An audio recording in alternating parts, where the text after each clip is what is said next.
रंजे, बरं झालं तू त्या कृष्णेला हाकलून दिलीस. अगं वाईच म्हणून आपल्या रायाला चैन पडून देते का बक्की.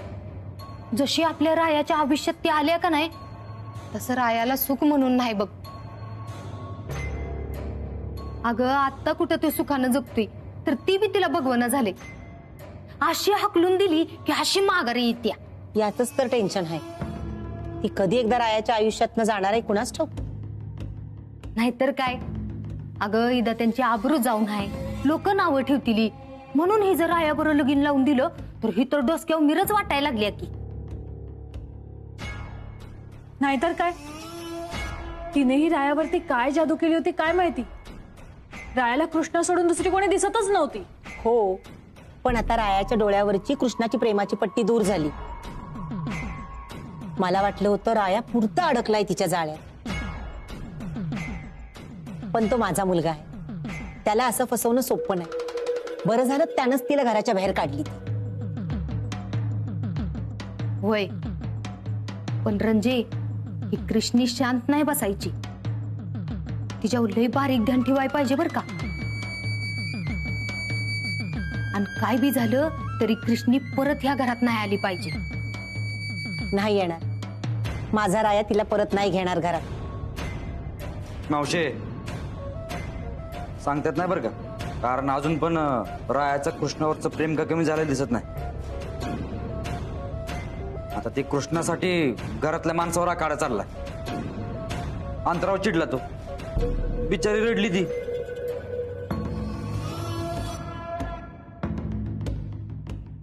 काय ग अंतरा, काय ऐकते मी ही. नाही म्हणजे ओरडला तो माझ्यावरती. मी त्याच्या खोलीत गेले होते म्हणून चिडला माझ्यावर. असा कसा चिडला? त्याने तुझ्यावर राग काढायचं काय कारण आहे? जाऊ दे रंजन आत्या, आता त्याची मनस्थिती ठीक नाहीये. त्याने कृष्णाला आयुष्यातून लांब केलंय, पण तरीही ती परत परत येते ना, म्हणून त्याची चिडचिड होत असणार. आपणच त्याला समजून घेतलं पाहिजे. अगं अंतरा, असं कसं म्हणतेस? अगं आता तू होतीस म्हणून, तुझ्या जागी दुसरी कोण असती तर. नाही म्हणजे आता तू या घरची सून आहेस ग, मग त्यानं तुझा मान ठेवाय पाहिजे का ना ग. हाय का नाही ग रंजे? हो, मी बोलते रायाशी. रंजे, नुसतं बोलून काय उपयोग नाही. अशानं रायाची मनस्थिती अजून बिघडल. आता आपणच काय तर करायला पाहिजे बघ. आणि ह्याच्यासाठी एकच उपाय आहे. कुठला उपाय? रायाचं दुसरं लगीन लावून घेत.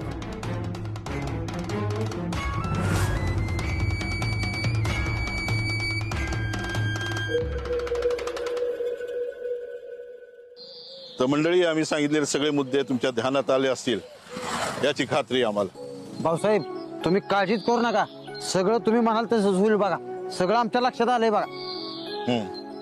मग लागा कामाला. हो. पण आम्ही जे सांगितलं ते विसरायचं नाही. गावातल्या सगळ्या लोकांना याचा फायदा झाला पाहिजे याची काळजी घ्या. आणि काही गरज लागली तर आम्ही आहोतच. हा भाऊसाहेब, आता तुमच्या पाठिंब्याशिवाय आणि मदतीशिवाय या गावात पान तरी हलतं का? आणि तुम्ही आणि राया आमच्या सोबत आहात, त्यामुळे आम्हाला कसली चिंता नाही बघा.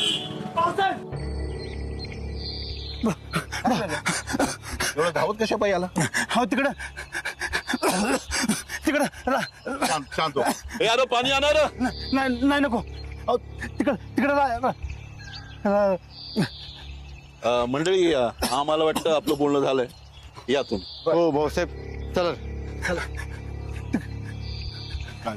हो तिकडं रायादाचं लक्षण मला काही ठीक दिसणं झालंय. का? आता काय केलं त्यानं? अहो, त्यांनी माझ्याकडे विषाची बाटली मागितली होती. मला वाटलं त्यांना तणनाशक पाहिजे म्हणून मी त्यांना दिली. पण मी त्यांना म्हटलं की मी मारतो शेतात, पण नाही ऐकलं माझं. आज माझ्याशी बोलताना ना काहीतरी विचित्रच बोलत होतं. मला असं वाटतंय त्यांनी ना त्यांच्या मनात काहीतरी ठरवलंय आणि ती विषाची बाटली त्यांचा जीव संपवायलाच मागवली. भेड्या रे, मग तू त्याच्याबरोबर थांबायचं ना तिथं. अहो, मी लय प्रयत्न केला थांबायचा, पण आम्हाला म्हणलं तुझा, म्हणलं स्वतःची काळजी घे. अहो, आता ते माझं ऐकताल का? म्हणून मी तुमच्याकडे आलोय. भाऊसाहेब, तुम्ही चला, राया दादा आपल्या जीवाचं काहीतरी बरं वाईट करणार. नाही, आमचा राय असलं काही करणार नाही. विधात्यांचं रक्त आहे त्याच्यात, आणि असं विधात्यांचं रक्त आहे ना, असं घाबरून कमकुवतपणे जीव देणाऱ्यातलं नाहीये. अहो भाऊसाहेब, ते खरंच आपल्या जीवाचं काहीतरी बरं वाईट करून गेले. रायाला ओळखत नाही का तू?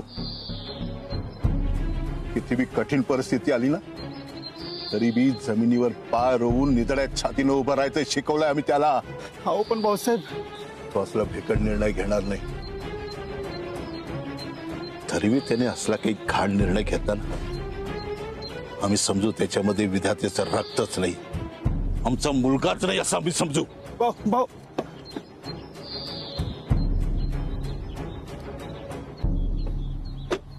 राया डोळे उघडा. राया असं नको करूच ना. मला तुझी लई गरज आहे. तू माझं आयुष्य आहेस रे राया. आपण एकमेकांना वचन दिलं होतं ना, आपण शपथ घेतली होती ना, इथनं पुढचा प्रवास एकत्र करायचा, एकमेकांची सोबत कधीच सोडायची नाही म्हणून. मग आता असं का वागतोयस? का मला सोडून चाललायस राया? राया डोळे उघड की रा, एकदा माझ्याकडे बघ. कुणी आहे का इकडं? मला मदत करा ना, मला आता तुमची खूप गरज आहे. बघा ना रायाला काय झालंय. राया डोळे उघड राया. ठीक आहे तुला नको आहे ना मी तुझ्या आयुष्यात. मी तुझ्या आयुष्यात लांब जाते.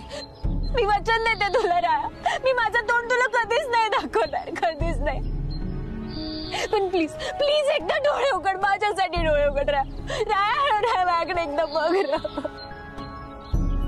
कोणी आहे का? मला मदत करा. उठ राया.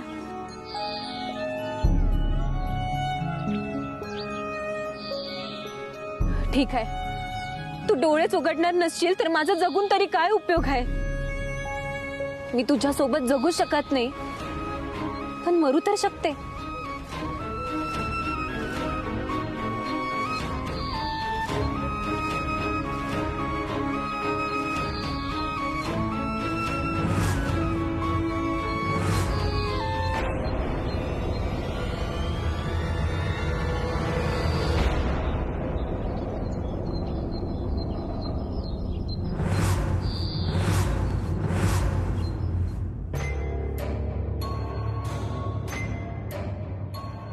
रंजे, अगं कसला विचार करतेस आता? पोरगी दिसाय चांगली आहे, घरचं बी तिच्या चांगलं आहे, झालं तर वाईट शिकलेली बी आहे. आता काय विचार करू नगस. ही फोन घे आणि लागलीच लगीन ठरवून टाक. एकदा यांच्याशी बोलले असते. ही असं आहे बघ रंजे तुझं, जेव्हा बघाव तेव्हा ह्यासनी विचारती. समजा निर्णय दुसऱ्यासनी विचारूनच घेतीस बघ. आणि परत मग म्हणत बसतीस मला या घरात काही किंमत नाही, मला काय अधिकार नाही. हे बघ रंजे, तसं बी तुला असं वाटतं का भाऊसाहेब रायाच्या लग्नाला परवानगी देतील म्हणून? अजिबात होऊ देणार नाहीत. मावशे, जर तुला एवढं वाईट वाटत असेल ना, तर मी करतो दुसरं लग्न. या घरात एवढा त्रास सहन करेल मी. हे ऋतिक, तुझं काय रे मधीच? हा, एक केलंयस नव्ह का? मग तिनेच तर आधी. रंजे, हे बघ रायाचं आयुष्य पडले, मग ते असंच बरबाद होऊन द्यायचं का आपण? तू नग दुसऱ्यांचा विचार करूस, तू फक्त रायाचा विचार कर, रायाच्या भल्याचा विचार कर. धर ही फोन घे आणि लगीन ठरवून टाक.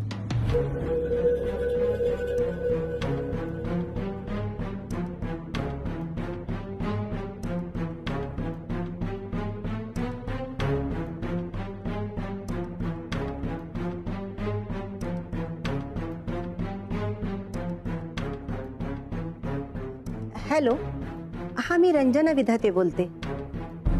तुमच्या मुलीची पत्रिका आणि फोटो आलाय आमच्याकडे लग्नासाठी. हा, आमच्या रायासाठी मुलगी शोधतोय. तुमच्या मुलीचे फोटो आवडलेत आम्हाला. मग कधी करूया कांद्या पोह्याचा कार्यक्रम? हो, रायाला घेऊनच येतो तुमच्याकडे. हो, मग तिथंच ठरवून टाकूया. बरं. ऐकलंय आम्ही सगळं.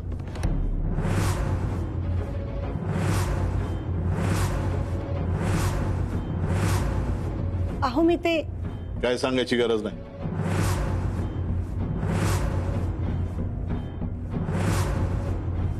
रायाला जर कृष्णाला नांदवायचंच नसेल तर तो लग्न न करता राहिला काय किंवा दुसरं लग्न केलं काय आम्हाला काही फरक पडत नाही. आणि तुम्हाला तरी तेच पाहिजे ना. आम्ही तुमच्या डोक्यात एवढा प्रकाश टाकायचा प्रयत्न केला पण तुम्ही तुमच्या मेंदूत दिवे लावून गेलाच तयार नाही. त्याला आम्ही काय करणार.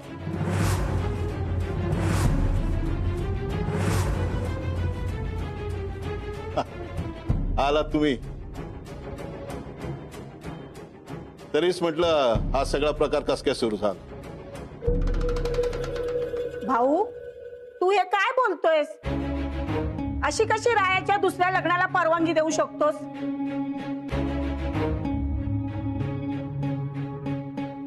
आई तुझी काळजी समजते आम्हाला पण आम्ही जे काय बोलतोय ना ते फक्त आणि फक्त कृष्णाचा विचार करून बोलतोय.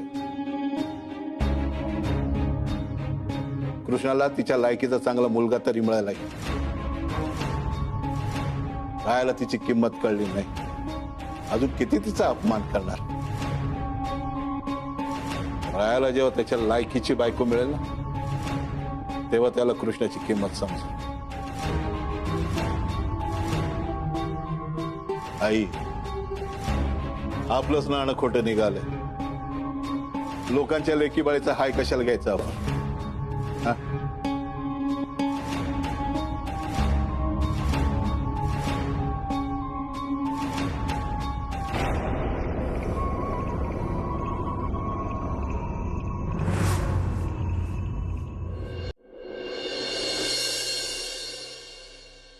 कृष्णी अजून कशी आली नाही.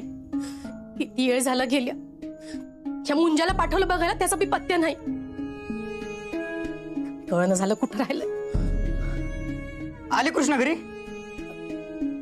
कुठे मला कधी सण झाली. अगं तुला सांगत नाही विचारतो या. कृष्णा घरी आली का. मुंजा अरे कृष्ण आली असती तर मी अशी काळजी दिसली असती का तुला. आणि तुला पाठवलं होतं तिला बघायला. मग अगं मामी समजा गाव वस्ती रान आणि त्या मंडईत बी जाऊन आलोया पण कृष्णा कुठंच दिसली नाही मला. अरे अशी कशी दिसणं झाली. गावातच असणार कुठेतरी. राहायला भेटायला जाते म्हणून सांगून गेली होती ती. म्हणजे कारखान्यावर बघितलंस का. अगं कारखान्यावर पण गेलो होतो तिथं पण नाही. राय पण नव्हता. मामी मला गोष्ट सांग. रायानं कृष्णाला कुठे भेटायला बोलवलं होतं. नाही माहित पण आपली शेवटची भेट असेल असं सांगितलं होतं त्यांनी. आणि म्हणून ती काळजीत त्याला भेटायला निघून गेली. आता ती कुठं गेली. दोघांमध्ये काय बोलणं झालंय मला काहीच माहित नाही. कुठं गेली असेल माझी पोरगी. त्यांच्यात काय बोलणं झालं असेल. त्यांनी मरणा बिरण्याचा तर विचार नसेल ना केला. मुंजा मला कायच कळणं झालंय. म्हणजे कृष्णीला काही झालं तर नसेल ना. त्याचा काही फोन बिन बी आला नाही. मामी अगं असं काय करतेस. तुला जसं वाटतं तसं काय बी होणार नाही. तू उगाच काळजी नको करूस ग. अरे अशी कशी काळजी करू नको. मागच्या काही दिवसात जी काय घडलंय ती बघता काय बी होऊ शकते बघ. मुंजा तू जा जाऊन कृष्णाला हुडकून आण. अगं सगळीकडे फिरून आलोया पण कृष्णा कुठे दिसली नाही मला. अशी काय झालं. अशी रडती का मन.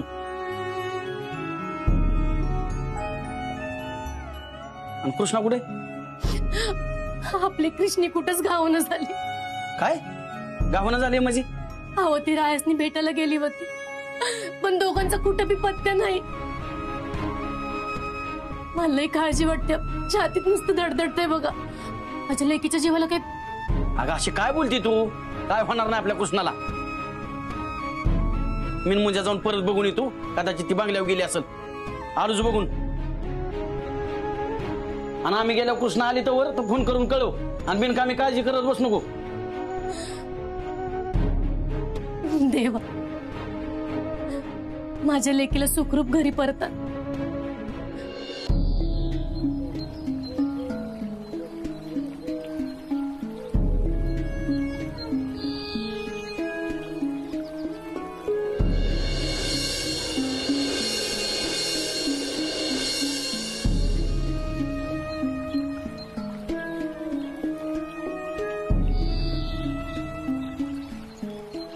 कुठल्या येडी झालीस का तू? हा, तुझा जीव वाचावा, तुझं आयुष्य वाढावं म्हणून मी हे सगळं करत होतो. आणि तूच इश प्यायला निघाली होतीस होय? राया, तुला काय बी नाही झालं. तू इश प्यायला नव्हतास. राया, म्हणजे तू ही सगळं मुद्दामून केलंस. तू माझ्याशी खोटं वागलास. वागावं लागलं तुला घटस्फोट घ्यायला तयार करण्यासाठी. अरे, इथं माझी जीव जायची वेळ आली होती. तुला काय बी झालेलं मी नाही बघू शकत. मला नाही बोलायचं तुझ्या संग. मी चालले. अगं ऐकून तरी घे की माझं. काय ऐकून घेऊ? तू ही जी काही नाटक केलंस ते मला अजिबात नाही आवडलं. आणि मी काही बी ऐकून नाही घेणार. हे बघ कृष्णा, तू आत्ताच मला वचन दिले की मी जे सांगेन ते तू करशील म्हणून. आता ते करायची वेळ आली.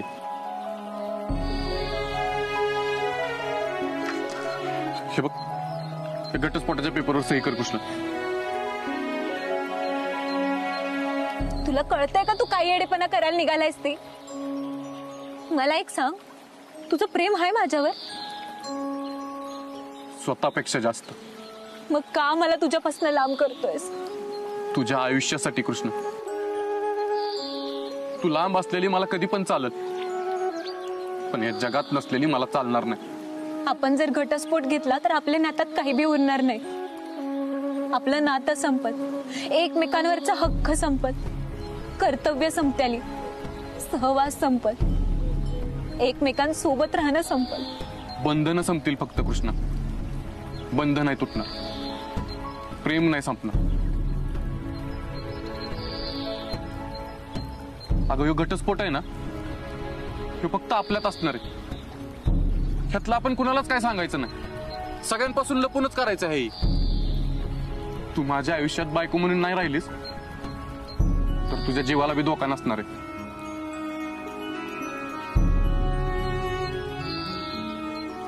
आणि जर मी तुझी बायकोच राहिली नाही तर माझ्या आयुष्याला अर्थच उरणार नाही. कृष्ण, आपण घटस्फोट घेऊन एकाच घरात सोबत राहू. अरे, ही काय बोलतोयस तू राया? आणि या सगळ्याला घरात परवानगी मिळेल? अगं, त्यामुळेच तर कुणाला सांगायचं नाही. तुला खरंच वाटतं घरच्यांनाही समजा कळणार नाही? आणि त्यांना कळल्यावर तू काय सांगणार आहेस त्यांना? ते बघू नंतर. आत्ता माझ्यासाठी तुझा जीव वाचणं जास्त महत्वाचं आहे. हे बघ, ह्याच्यावर सही कर कृष्णा. आपण दोघं एकमेकांपासून वेगळं होऊन एक होऊया. हा घटस्फोट घेणं हा एकच पर्याय आपल्याकडं. करतेस ना सही?